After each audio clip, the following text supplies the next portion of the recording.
నమస్తే welcome to నావా TV ఇప్పుడు హెడ్లైన్స్ చూద్దాం హైదరాబాద్ కు సీఎం రేవంత్ రెడ్డి ఎయిర్పోర్ట్ నుంచి నేరుగా అసెంబ్లీకి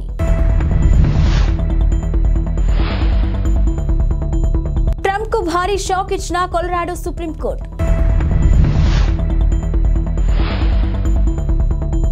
చంద్రబాబు వారిని వదిలిపెడతారని నేనైతే అనుకోవడం లేదు లోకేష్ తెలంగాణ ముఖ్యమంత్రి రేవంత్ రెడ్డి ఢిల్లీ నుంచి హైదరాబాద్ కు బయలుదేరారు. శంషాబాద్ ఎయిర్పోర్ట్ నుంచి ఆయన నేరుగా అసెంబ్లీకి వెళ్లనున్నారు. 3 రోజుల విరామం తర్వాత ఈ రోజు అసెంబ్లీ సమావేశాలు జరగనున్నాయి.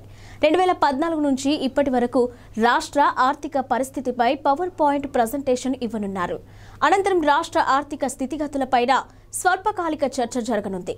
మరోవైపు ఆర్థిక పరిస్థితిపై మాట్లాడేందుకు తమకు కూడా అవకాశం ఇవ్వాలని బీఆర్ఎస్ ఎమ్మెల్యేలు కోరుతున్నారు. ఇక ఈ రోజు అసెంబ్లీ సమావేశాలు వాడివేడిగా కొనసాగే అవకాశం ఉంది. అమెరికా మాజీ అధ్యక్షుడు డొనాల్డ్ ట్రంప్ కు కొలరాడో సుప్రీంకోర్టు భారీ షాక్ ఇచ్చింది. వచ్చే ఏడాదిలో జరగనున్న అధ్యక్ష ఎన్నికల్లో కొలరాడో రాష్ట్రం నుంచి పోటీ చేయకుండా అనర్హత వేటు వేసింది. ఇక 2021 జనవరి 6న యుఎస్ క్యాపిటల్ పై ట్రంప్ మద్దతుదారుల దాడి నేపథ్యంలోనే ఆయనపై నిషేధం విధించింది. ఇక అమెరికా రాజ్యాంగంలోని నిబంధనల ప్రకారం దేశ అధ్యక్ష పదవిని చేపట్టేందుకు ట్రంప్ అనర్హుడని కోర్టు ప్రకటించింది. ఇలాంటి తీర్పును ఇవ్వడం దేశ చరిత్రలోనే ఇదే తొలిసారి కావడం గమనార్హం. అయితే ఈ తీర్పుపై అమెరికా సుప్రీంకోర్టులో అప్పీల్ చేసుకునే అవకాశాన్ని ట్రంప్కు కొలరాడో సుప్రీంకోర్టు ఇచ్చింది. కొలరాడో కోర్టు తీర్పు ప్రభావం వచ్చే ఏడాది మార్చి 5న జరగనున్న కొలరాడో రిపబ్లికన్స్ ప్రైమరీ బ్యాలెట్ పై మాత్రమే కాకుండా నవంబర్ 5న జరిగే ఎన్నికలపై కూడా తీవ్రంగా ఉండబోతుంది. వచ్చే ఎన్నికల్లో విజయం సాధించి అధికారంలోకి వచ్చిన వెంటనే జగన్ యొక్క ప్రభుత్వ పనికిమాలిన విధి విధానాలను రద్దు చేస్తామని తెలుగుదేశం పార్టీ జాతీయ ప్రధాన కార్యదర్శి నారా లోకేష్ పేర్కొన్నారు. ఆయన చేపట్టిన యువగలం పాదయాత్ర 226 రోజుల పాటు కొనసాగింది. విజయనగరం జిల్లా భోగాపురం మండలంలోని పోలిపల్లి వద్ద నేడు ముగింపు విజయోత్సవ సభ నిర్వహించనున్నారు. దాదాపు 6 లక్షల మంది దీనికి హాజరయ్యే అవకాశం ఉంది. యువగలం క్యాంప్ సైట్లోనే ఉన్న ఆయన ఈనాడు ఈటీవీకి ఇచ్చిన ఇంటర్వ్యూలో పలు అంశాలను ప్రస్తావించారు. తన పాదయాత్రకు ప్రభుత్వం అడుగడుగునా ఇబ్బందులు పెట్టిందని లోకేష్ ఆగ్రహం వ్యక్తం చేశారు. ఇక పాదయాత్ర ప్రారంభం కాకముందే జీవో 1ని తీసుకొచ్చిందని, మైక్, వాహనం, సౌండ్ బాక్సులన్నీ లాక్కున్నారని ఆవేదనను వ్యక్తం చేశారు. ప్రజల దీవెనలే తనను నడిపించాయని అన్నారు. ఎండా వాన అన్నింటికి తట్టుకొని పాదయాత్ర చేశానని, శని, ఆదివారాలు, పండుగలు, పబ్బాలు చూసుకోలేదని తెలిపారు. తన పాదయాత్రలో ప్రజల్లో మార్పు వచ్చిందని, కుర్రోడు కష్టపడ్డాడని, సమాజంలో మార్పు తీసుకురావాలనుకుంటున్నాడని జనం మాట్లాడుకుంటున్నారని అన్నారు. ఇక వచ్చే ఎన్నికల్లో తెలుగుదేశం ఘన విజయం సాధిస్తుందని ఆశాభావం వ్యక్తం చేశారు.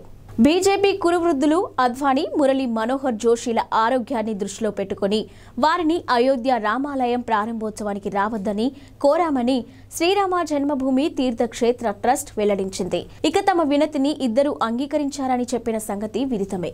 ఈ అంశంపై దేశవ్యాప్తంగా చర్చానీయాంశంగా మారింది. ఇక దీని వెనుక ఏదో ఉందని పలువురు అనుమానాలు వ్యక్తం చేశారు. ఈ నేపథ్యంలోనే అద్వానీ, జోషిలకు విశ్వ హిందూ పరిషత్ ఆహ్వానం పలికింది. విశ్వ హిందూ పరిషత్ అంతర్జాతీయ కార్యనిర్వాహక అధ్యక్షుడు అలోక్ కుమార్ వీరిని స్వయంగా కలిసి ఆహ్వానం పలికారు. మరోవైపు రామాలయం ప్రారంభోత్సవానికి హాజరయ్యేందుకు ప్రయత్నిస్తామని ఇద్దరు నేతలు చెప్పినట్టు సమాచారం. ఇక జనవరి 22న రామాలయం ప్రారంభోత్సవం జరగనుంది. కరోనా వైరస్ కొత్త వేరియంట్ JN.1ను వేరియంట్ ఆఫ్ ఇంట్రెస్ట్ గా ప్రపంచ ఆరోగ్య సంస్థ మంగళవారం వర్గీకరించింది. అయితే ఈ వేరియంట్తో జనాలకు పెద్దగా ముప్పు లేదని తెలిపింది. అందుబాటులో ఉన్న ఆధారాల పరంగా చూస్తే JN.1తో ప్రపంచానికి పెద్ద ప్రమాదమేం లేదని WHO అంచనా వేసింది.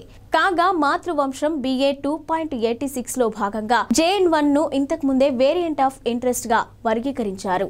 ఇక మరోవైపు ప్రస్తుతం అందుబాటులో ఉన్న వ్యాక్సిన్లతో JN.1 వేరియంట్తో పాటు వేర్వేరు కోవిడ్ వేరియంట్ల ద్వారా వచ్చే వ్యాధుల నుంచి రక్షణ పొందవచ్చునని వెల్లడించింది. ఇదిలా ఉంచితే ప్రపంచవ్యాప్తంగా JN.1 ఆందోళనలు నెలకొన్నాయి. ఇక JN.1 వేరియంట్ను మొదటిసారి అమెరికాలోని సెప్టెంబర్ నెలలో గుర్తించారు.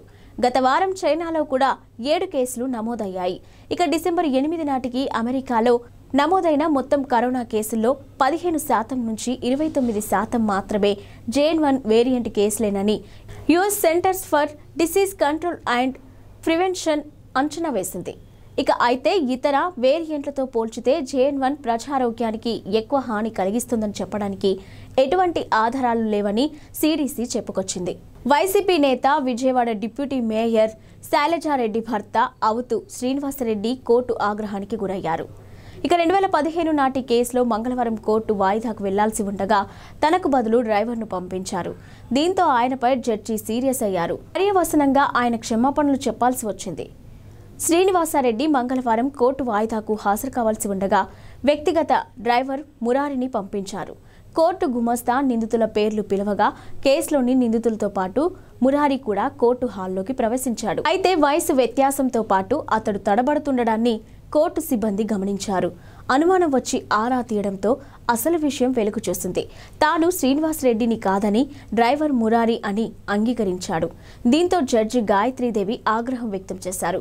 శ్రీనివాసరెడ్డిని కోర్టుకు పిలిపించారు. న్యాయస్థానాలంటే ఆషామాషి అనుకుంటున్నారా అని ఆగ్రహం వ్యక్తం చేశారు. మరొకరిని పంపించడం ఏంటని నిలదీశారు. ఏదైనా ఉంటే న్యాయవాదికి చెప్పాలి కానీ ఇలా చేయడం ఏంటని ప్రశ్నించారు. అనంతరం శ్రీనివాసరెడ్డితో సంజాయిషి లేఖ రాయించి పంపించారు. దుబాయ్ వేదికగా మంగళవారం ముగిసిన IPL 2024 వేలంలో సంచలనాలు నమోదయ్యాయి. ఫ్రాంచైజీలు కోట్ల రూపాయలు కుమ్మరించి మరీ ఆటగాళ్లను దక్కించుకున్నారు. తక్కువ బేస్ ధరతో అందుబాటులో ఉన్న పలువురు ఆటగాళ్లను కేవలం 20 లక్షల బేస్ ధరతో ఉన్న ఓ కుర్రాడిని గుజరాత్ టైటన్స్ ఏకంగా 3.6 కోట్లు పెట్టి కొనుగోలు చేయడం దేశవ్యాప్తంగా సంచలనంగా మారింది. వేలంలో అందరి దృష్టిని ఆకర్షించి రికార్డు స్థాయికి ధరకు అమ్ముడుపోయిన 21 ఏళ్ల ఈ కుర్రాడి పేరు రాబిన్ మించ్. టీమిండియా మాజీ కెప్టెన్ MS ధోనికి వీరాభిమాని అయిన రాబిన్ మించ్ జార్ఖండ్కు చెందిన గిరిజన యువకుడు. ముఖ్యమంత్రి రేవంత్ రెడ్డి తెలంగాణ భవన్ అధికారులను మందలించినట్లుగా తెలుస్తుంది.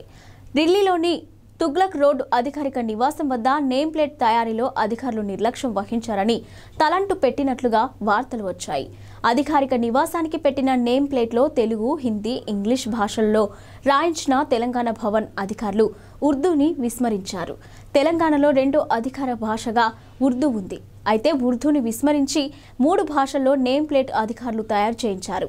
ఈ క్రమంలోనే ఉర్దూని కూడా కలిపి మరో నేమ్ ప్లేట్ బోర్డు తయారు చేయించాలని సీఎం రేవంత్ రెడ్డి ఆదేశించారు. తాము అధికారంలోకి వచ్చిన వెంటనే మత్స్యకారుల పొట్టకొడుతూ జగన్ ప్రభుత్వం తీసుకొచ్చిన జీవో 217ను రద్దు చేస్తామని టీడీపీ జాతీయ ప్రధాన కార్యదర్శి నారా లోకేష్ తెలిపారు.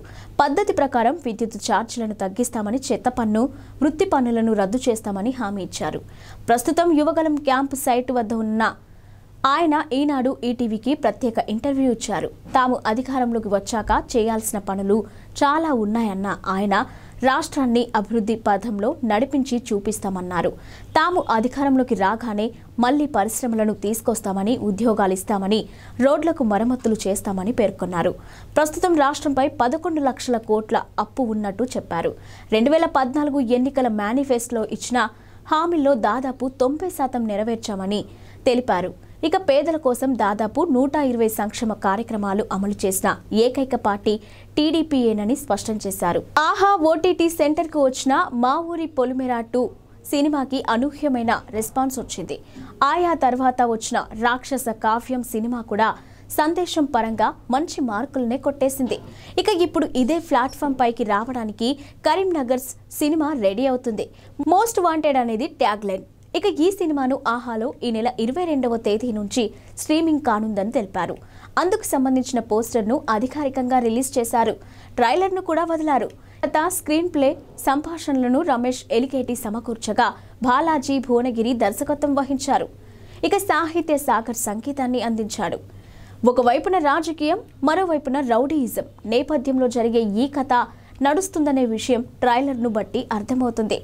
కరీంనగర్కి చెందిన 4 యువకులు ఎలాంటి పరిస్థితుల్లో ఎలాంటి మార్గాన్ని ఎంచుకున్నారు, ఆ ప్రయాణంలో వాళ్ళకి ఎలాంటి అనుభవాలు ఎదురయ్యాయి అనేది ఈ సినిమాలోని ప్రధానమైన అంశం. పార్లమెంట్లో ఎంపీల సస్పెన్షన్ పై టీపీసీసీ ఉపాధ్యక్షుడు మల్లు రవి తీవ్రంగా స్పందించారు. మంగళవారం ఆయన గాంధీ భవన్లో మీడియాతో మాట్లాడుతూ 78 మంది ఎంపీలను ఒకే రోజు సస్పెండ్ చేయడం పార్లమెంటు చరిత్రలో ఇది మొదటిసారి అని ఆగ్రహం వ్యక్తం చేశారు. కేంద్ర ప్రభుత్వ వైఖరిపై పార్లమెంటరీ వ్యవస్థకు తీరని మచ్చ అని అన్నారు. అఘంతకులు పార్లమెంట్లోకి వెళ్లడం దేశ చరిత్రలో దారుణమైన సంఘటన అని అన్నారు. ఇంకేమైనా ప్రమాదం కలిగి ఉంటే పరిస్థితి ఎలా ఉండేది అని ఆవేదన వ్యక్తం చేశారు. ఇక ఆయన ఆందోళన వ్యక్తం చేశారు. పార్లమెంటు భద్రతపై చర్చించేందుకు అధికారిక పక్షం ఎందుకు భయపడుతుంది అని ప్రశ్నించారు. కేంద్ర హోంమంత్రి ఈ అంశంపై స్పందించాలని డిమాండ్ చేశారు. వికసిత్ భారత్ అంటే ఇదేనా? బీజేపీ ప్రభుత్వం సిగ్గుపడాలని దుయ్యబట్టారు. ఇక పార్లమెంటుపై ముష్కర్ల దాడి జరిగిన రోజే ఈ ఘటన జరగడం భద్రతా వైఫల్యమే అన్నారు. ఈ అంశంపై పార్లమెంట్లో చర్చ జరగాలి. ప్రజలందరికీ అన్ని విషయాలు తెలియాలన్నారు. ఇవాళ ఢిల్లీలో కాంగ్రెస్ నాయకత్వంలో టీమిండియా కూటమి సమావేశమైంది. ఈ సమావేశంలో ఆసక్తికర పరిణామం చోటు చేసుకుంది. వచ్చే ఎన్నికల్లో విపక్షాల ప్రధానమంత్రి అభ్యర్థిగా మల్లికార్జున ఖర్గే పేరును బెంగాల్ ముఖ్యమంత్రి మమతా బెనర్జీ ప్రతిపాదించారు. ఇక లోక్సభ ఎన్నికల తర్వాతే తమ ప్రధాని అభ్యర్థిని ప్రకటిస్తామని నిన్న చెప్పిన మమత ఒక్కరోజులోనే స్వరం మార్చేశారు. ఇండియా కూటమి ప్రధాని అభ్యర్థి ఖర్గే అంటూ నేటి సమావేశంలో పేర్కొన్నారు. ప్రస్తుతం ఖర్గే కాంగ్రెస్ పార్టీ జాతీయ అధ్యక్షుడిగా ఉన్నారు. కాగా మమత ప్రతిపాదనకు ఇండియా కూటమిలో 12 పార్టీల నుంచి మద్దతు లభించింది. అంతేకాదు ఇక ఊహించని రీతిలో ఢిల్లీ సీఎం అరవింద్ కేజ్రీవాల్ కూడా ఈ ప్రతిపాదనకు సానుకూలంగా స్పందించారు. దేశానికి తొలి దళిత ప్రధానిని అందించేందుకు ఇదొక మంచి అవకాశమని కేజ్రీవాల్ పేర్కొన్నారు. కర్ణాటకకు చెందిన మల్లికార్జున ఖర్గే దళిత వర్గానికి చెందిన వ్యక్తి అని తెలిసిందే. అయితే ఈ ప్రతిపాదనకు ఖర్గే నుంచి వ్యతిరేకత వ్యక్తం కావడంతో మమతా బెనర్జీ సహా ఇతర విపక్ష నేతలు కూడా నిరాశకు గురయ్యారు. మమత ప్రతిపాదనను ఖర్గే సున్నితంగా తోసిపుచ్చారు. తాను అణగారిన వర్గాల కోసం పనిచేయాలని మాత్రమే కోరుకుంటున్నానని స్పష్టం చేశారు.